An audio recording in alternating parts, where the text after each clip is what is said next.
সুপ্রিয় দর্শক, শুভ সন্ধ্যা। আজকে আমাদের আলোচনায় উপস্থিত আছেন আপনাদের খুবই প্রিয়, পরিচিত, আমারও প্রিয় লেখক, চিন্তক এবং অনলাইন অ্যাক্টিভিস্ট ফাহাম আব্দুস সালাম।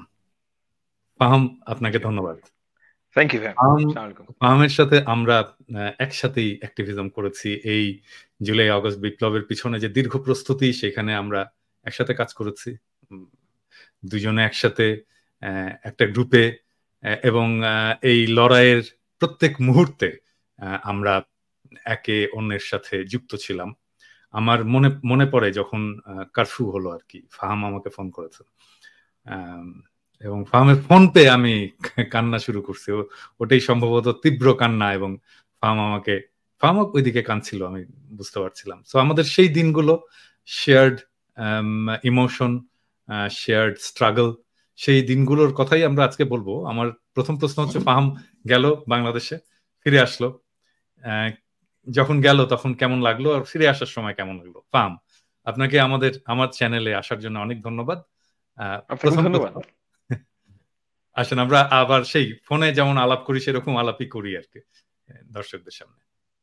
আম, পিনাকিদা, ওই ওই সময়টা একটু ডিফিকাল্ট ছিল, but at the same time ওই সময়টা আমার জীবনের শ্রেষ্ঠ সময়।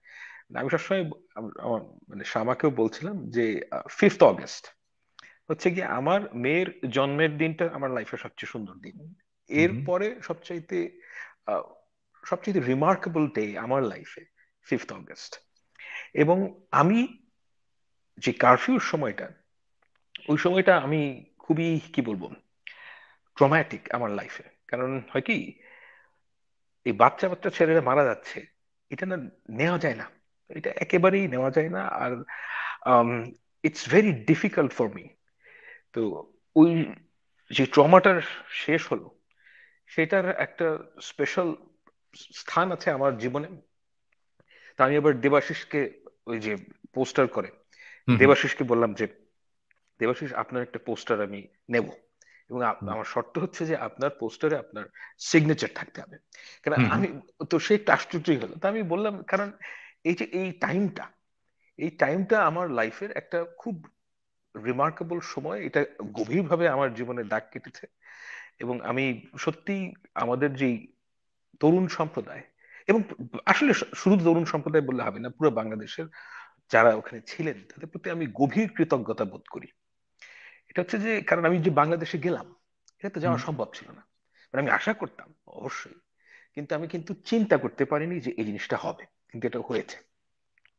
এবং এই হওয়ার পেছনে বাংলাদেশের ছাত্র জনতা এবং সবাই, শুধু ছাত্ররা শুরু করেছেন, কিন্তু সবাই আলটিমেটলি তাদের কাছে আমি গভীর কৃতজ্ঞতা বোধ করি।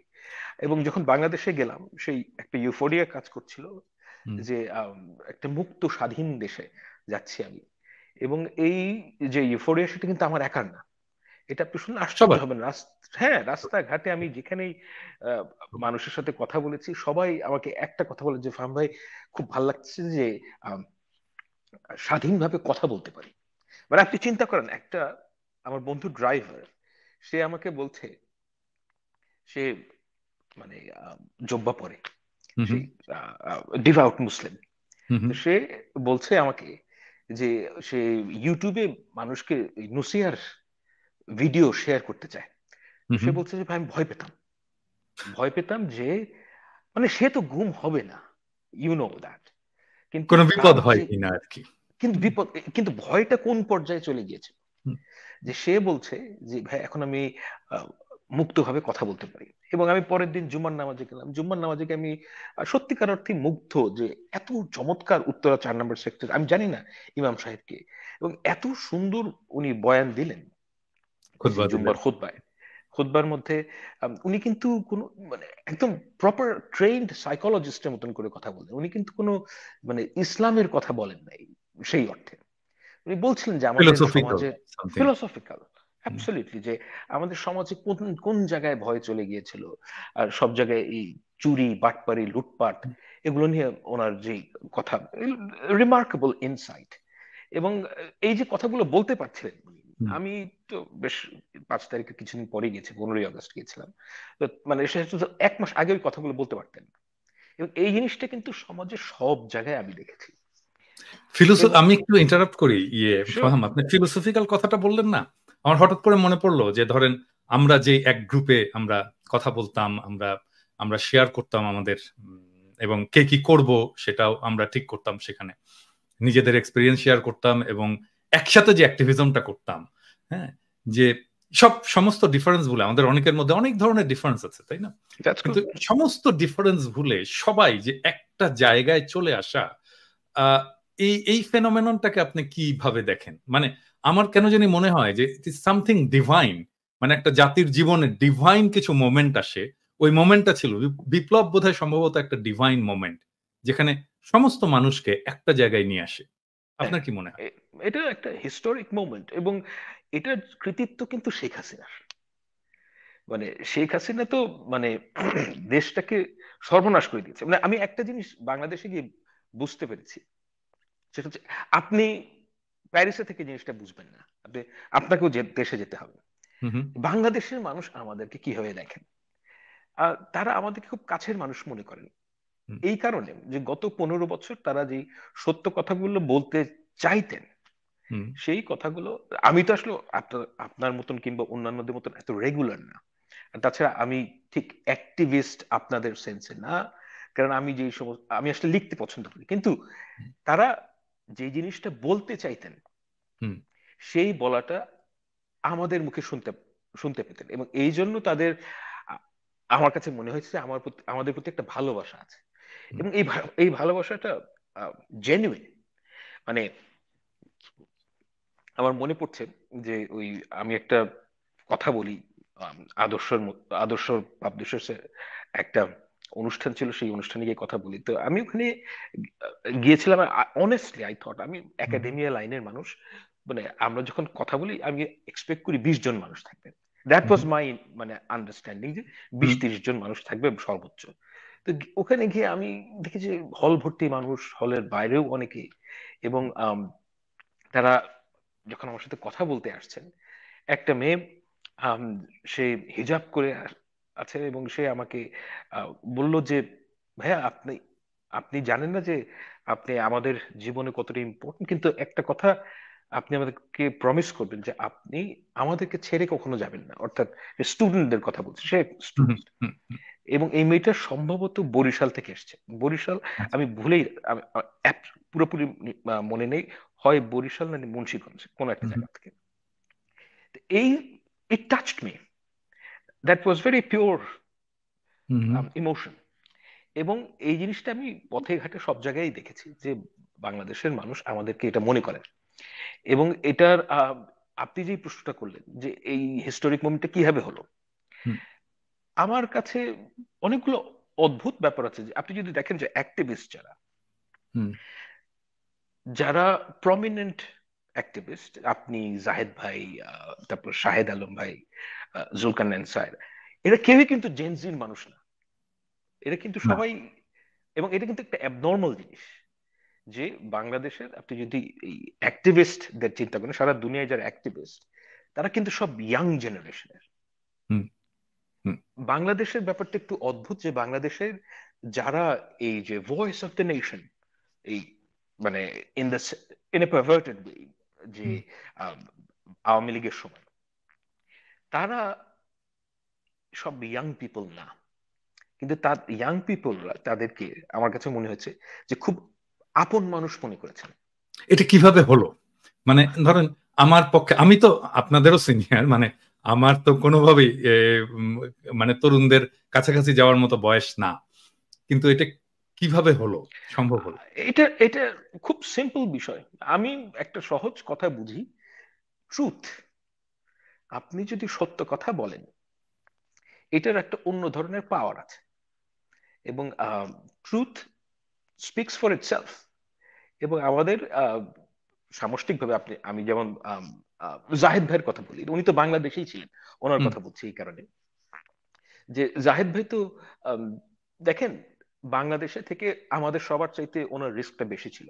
অবশ্যই। এবং হ্যাঁ মানে, এবং যেহেতু উনি বাংলাদেশেই ছিলেন, তো ওনার সাথে আমার মানে এইবারই প্রথম দেখা হলো।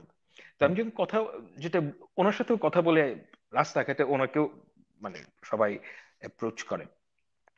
তো ওখানে গিয়ে যেটা আমি বুঝেছি যে শুধুমাত্র ট্রুথ যদি কেউ বলে মানে আহ, স্বৈরাচারের সময়, দ্যাট ইজ মানে একটা, how should I put it, একটা বৈপ্লবিক ব্যাপার আছে শুধুমাত্র কেউ যদি সত্য কথা বলে। টু এবং টেল দ্য এই, ট্রুথ ইজ রেভলিউশনারি, এটা বোধহয় গ্রামসির কথা। হ্যাঁ গ্রামসির কথা, এক্স্যাক্টলি। অ্যান্ড স্পেশালি এটা তো আমি নিজের জীবন থেকে বুঝলাম যে এই মুহূর্তে সত্য কথা বলাটার আম, ওই মর্তবা নাই।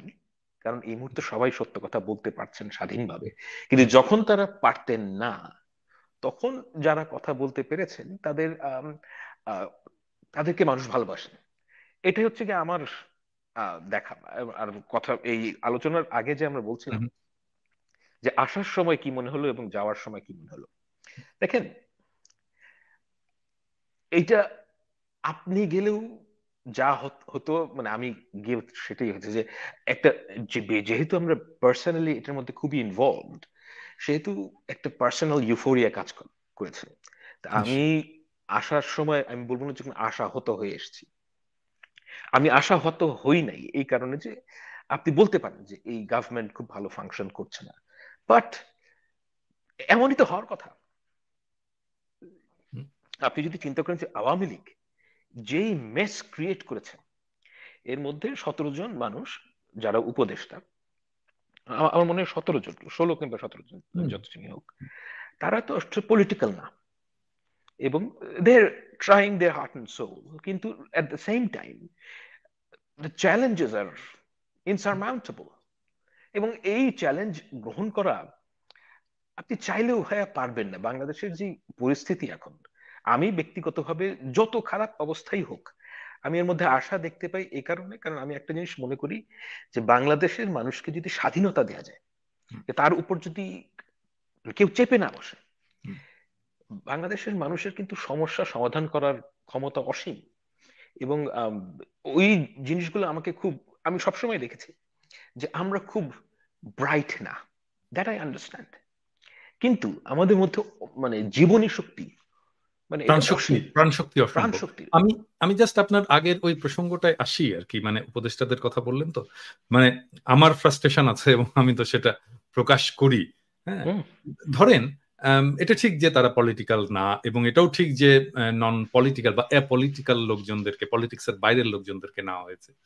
কিন্তু ধরেন যে খুব কম্পিটেন্ট লোক পলিটিক্স করেন না, এরকম লোক কি নাই, ছিল না যাদেরকে নেওয়া যেত? আমি এক্সাম্পল দিই, আমি আসলে নাম ধরে এক্সাম্পল দিতে চাই না, কারণ এতে ওনাদেরও বিপদ হয়, আর মনে করে যে বোধহয় আমি ওনাদের কথা বলছি, তা না। ধরেন বদিউল আলম মজুমদার, আমি কিন্তু আশা করেছিলাম যে বদিউল আলম মজুমদার এই উপদেষ্টা পরিষদে থাকবে। হ্যাঁ, এবং উনি তো লড়াই করেছেন এবং ফ্যাসি বিরোধী লড়াইয়ের সাথে যুক্ত ছিলেন, ইন্টেলেকচুয়ালি যুক্ত ছিলেন, ওনার বয়স বিবেচনায় দারুণ কাজ করেছেন। তারপরে ধরেন আমরা মনে করি যে আর্মি মনে করে যে আমাদের আর্মির তরফ থেকে কেউ না কেউ থাকবে, এবং আর্মির তো কয়েকজন আছেনই। কিন্তু আমার মনে হয় যে ধরেন আর্মিতে যদি আমি আর্মি অফিসারদের দেখি, সৈনিকদেরকে দেখি, আর্মির মধ্যে খুব ভালো, মানে খুব প্রমিনেন্ট ফিগার যদি আমি বলি এক্স আর্মি অফিসারদের মধ্যে, এটা নিঃসন্দেহে আইকেবি, ইকবাল করিম হুম। ভুইয়া। তো হুম। মানে উনারা কেন না, মানে আমরা কেন উনাদের সার্ভিসটা নিলাম না? হ্যাঁ, এই প্রশ্নগুলো আমার আসে আর কি। হ্যাঁ, তো এখানে সেটা আমি ঠিক সব কথা যে, বলতে পারবো না ভাই। না ঠিক আছে, আমি আমি যাচ্ছিও না ওই জায়গায়, আমি আমি ওই জায়গায় যাচ্ছিও না, কিন্তু আমার আমার প্রশ্নটা হচ্ছে যে কেন আমরা বেস্ট মাইন্ড গুলোকে এক জায়গায় করলাম না? এটাই হচ্ছে বেস্ট আমার। মাইন্ড, বেস্ট মাইন্ড এক জায়গায় আনলেও হতো না, এটা আমি কেন বেটার হতো আপনাকে কিনা, বলি। মানে হতো না তো একটা জিনিস, কিন্তু এর চেয়ে বেটার ফাংশন করতো কিনা, সেটা হচ্ছে আমার কথা। না, করতো না। তাই? আমি কেন করতো না? কেন, আমি কেন মনে করি ভাই যে ব্যাপারটা হচ্ছে যে আমরা একটা জিনিস আন্ডার এস্টিমেট করি, যে আমাদের রট কোন পর্যায়ে, এই ব্যাপারে কিন্তু আমাদের অনেকেরই ধারণা নাই যে অ্যাকচুয়ালি একটা ফাংশনাল স্টেট, ডিসফাংশনাল স্টেটের যে প্রবলেম মানে লেভেলটা কোথায়, এটা আমরা অনেকেই পুরোপুরি বুঝতে ব্যর্থ হই। আমি কয়েকটা উদাহরণ দিই আপনাকে। হুম, বলেন।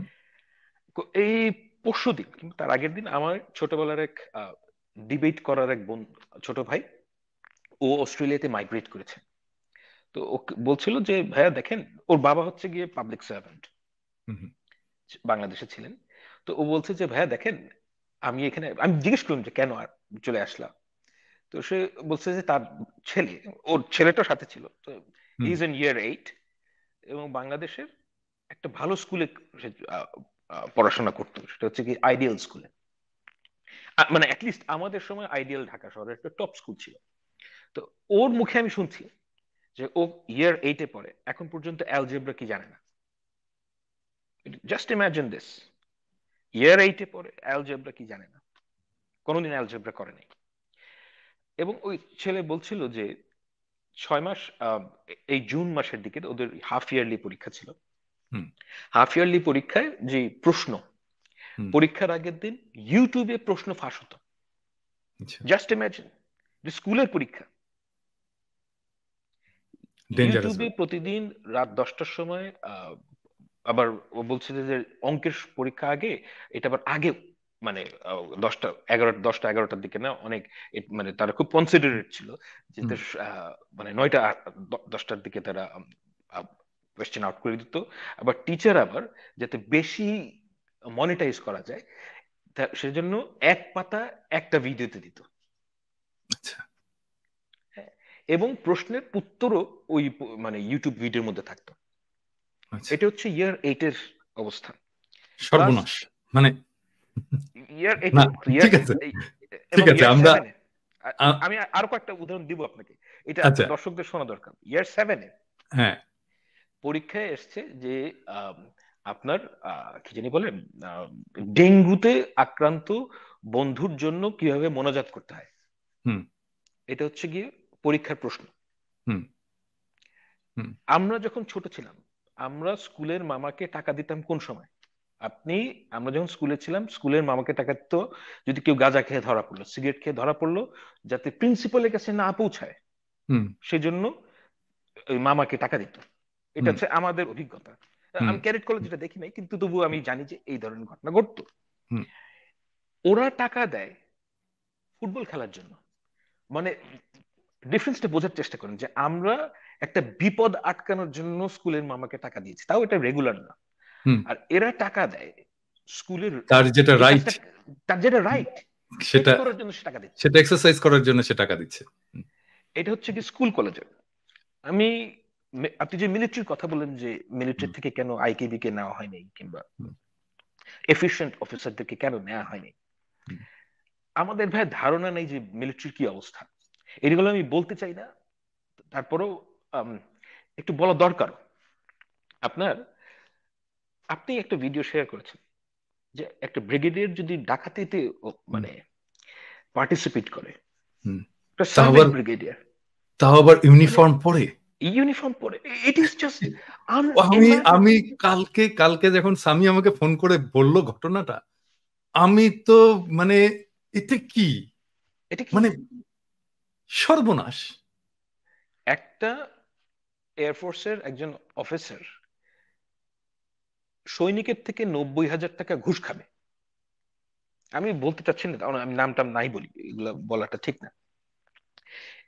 এখন দেখেন, এটা হচ্ছে কি একদিক করাপশনের দিক, অন্য দিক দেখেন যে কোন আমি লেভেলের। আমি আমি তো আরো শুনেছি আর কি, স্বামী তো আমাকে বলেছে, হ্যাঁ, স্বামী তো বলেছে যে মানে কমান্ডিং স্বামী, পজিশনে মানে সেক্সুয়াল অ্যাডভান্টেজ নেওয়া, এটা তো ইট ইজ জাস্ট আনথিঙ্কেবল।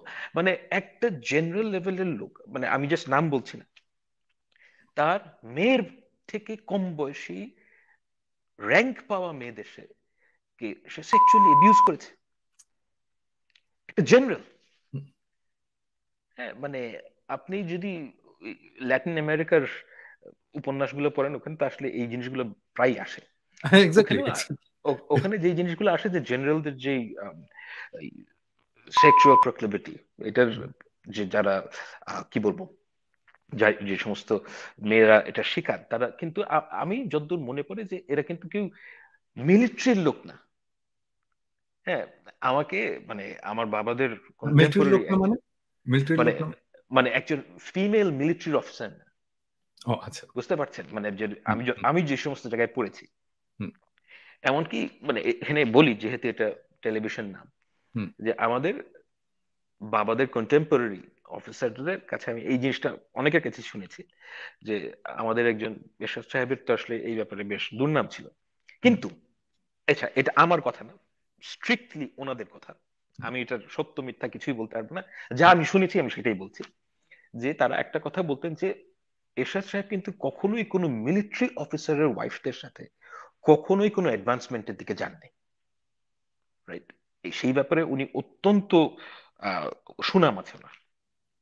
হ্যাঁ, এখানে দেখেন, আর আমাদের দেশের এখনকার জেনারেলরা ফোর্সের এগুলো এগুলো বলা খুব ডিফিকাল্ট ভাই। মানে কারণ আমি আমি আমি আপনাকে আরেকটা এক্সাম্পল দিই। মানে ধরেন যখন বিডিআর কার্নেসটা হলো, তো ওই সময় আমি আমি পপুলারে, আমি তো আমার অফিস কিন্তু জাস্ট ওই রাস্তাতেই। হ্যাঁ, পপুলারের হ্যাঁ যে হ্যাঁ এক্স্যাক্টলি। ফার্মাসিউটিক্যাল অফিস আছে ওই রাস্তাতেই, মানে কয়েকটা ব্লক পিছনেই কিন্তু ঘটনাটা ঘটছে আর কি।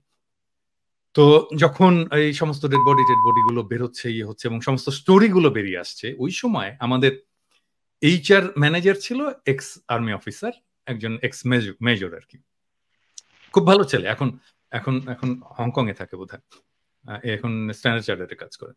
তো ও আমাকে বলছে সে যে স্যার, আপনি জানেন যে একজন আর্মি অফিসার সে কোন জিনিসটাকে সবচেয়ে বেশি ইয়ে করে প্রোটেক্ট করতে চায়, সেটা হচ্ছে যে ডিগনিটি, অফকোর্স। মহিলাদের ডিগনিটি, আর্মি অফিসারদের ডিগনিটি, আর্মি অফিসারদের ওয়াইফদের ডিগনিটি। এইটা তার কাছে 1 নাম্বার প্রায়োরিটি। হ্যাঁ, এবং আপনি কখন আমাকে সে বলছে অ্যাবসলিউটলি। যে আপনি কখনোই দেখবেন না যে আর্মি অফিসারের ওয়াইফকে কোনোভাবে অসম্মানিত করেছে কেউ, সেটা একজন আর্মি অফিসার মেনে নেবে, কখনোই মেনে অ্যাবসলিউটলি নেবে না। নট। এবং মানে সেইটা ছিল, এটা বেশি দিন আগের কথা না, 2008 সালের ঘটনা। হ্যাঁ, if you can't protect your wife, how would exactly you protect the country?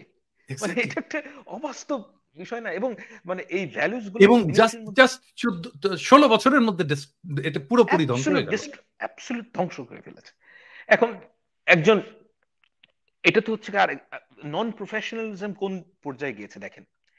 একজন এয়ারফোর্স চিফের মেয়ের বিয়ে হবে, হুম, সেই মেয়ের বিয়েতে এয়ারফোর্সের অফিসারদেরকে নাচানো হবে, অফিসারদেরকে, সার্ভিং অফিসারদেরকে নাচানোর জন্য যশোর থেকে ঢাকায় আনা হয়েছে। Is this how we should run our institutions? Hasina যে আমাদের কি ধ্বংস করেছে, এটা না মানুষ মানে বুঝতে পারে না যে আমাদের পুরো সোশ্যাল ফ্যাব্রিক ধ্বংস করে ফেলেছে। একদম একদম এ- একদম একদম। একদম ওটা তো destroy। ওটা তো আমরা বুঝতে পারতাম, ওটা তো আমরা বুঝতে পারতাম সোশ্যাল ফেব্রিকটা যে ধ্বংস করেছে। এটা ইভেন আমরা কিন্তু অনলাইনেও বুঝতে পারতাম। হুম, ধরেন এই যে, মানে মুরব্বিদেরকে সম্মান করতে এক্স্যাক্টলি হবে। হ্যাঁ, এক্স্যাক্টলি। এইটা কি আমাদেরকে কেউ শিখিয়েছে? আমি আপনাকে একটা না। এক্সাম্পল দিই, খুব ইন্টারেস্টিং এক্সাম্পল। সেটা হচ্ছে যে তখন আমি কেবল আজিজুল হক কলেজে ভর্তি হয়েছি, মানে স্কুল থেকে পাশ করে ইন্টারমিডিয়েট ফার্স্ট ইয়ারে। তো তখন তো সবারই একটু নতুন নতুন হিরোইজম হয় আর কি। তো কোর্স। রিক্সায় আমরা একটা জায়গায় গেছি আর কি, 3 জন চড়ে একটা জায়গায় গেছি, এবং রিক্সাওয়ালা এটা পছন্দ করেনি যে আমরা 3 জন চড়বো, কারণ টানতে কষ্ট হচ্ছে।